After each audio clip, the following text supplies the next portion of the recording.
Assalamu alaikum, big up à toutes et à tous, j'espère que vous allez bien. Je me présente, Chersi, votre coach de vie en développement personnel et organisationnel.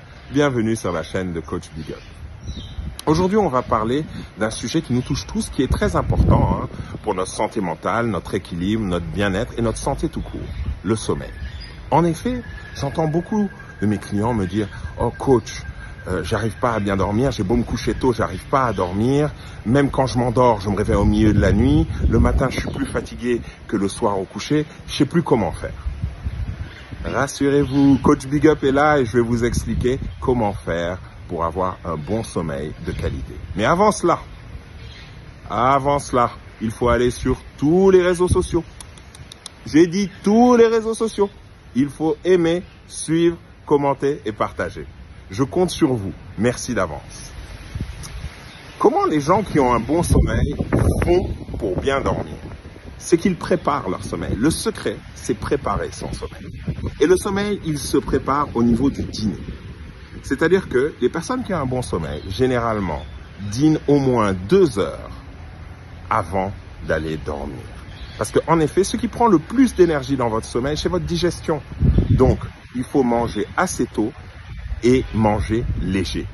Ce qu'il faut savoir aussi, c'est que l'organisme d'un adulte a besoin en moyenne de 6 à 8 heures de sommeil par nuit.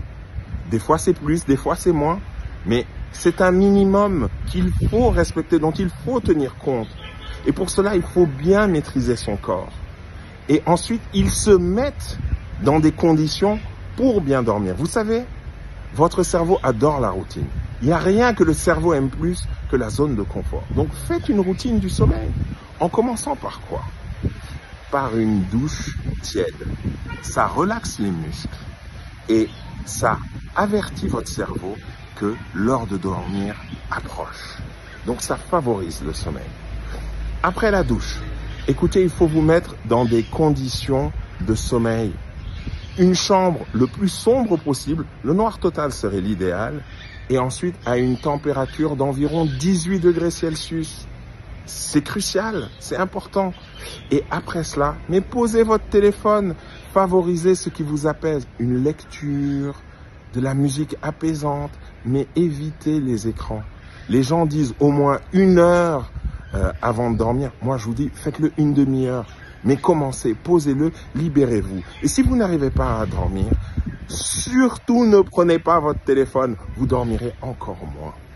Ça va vous réveiller et vous n'y pourrez plus, vous ne retrouverez plus le sommeil.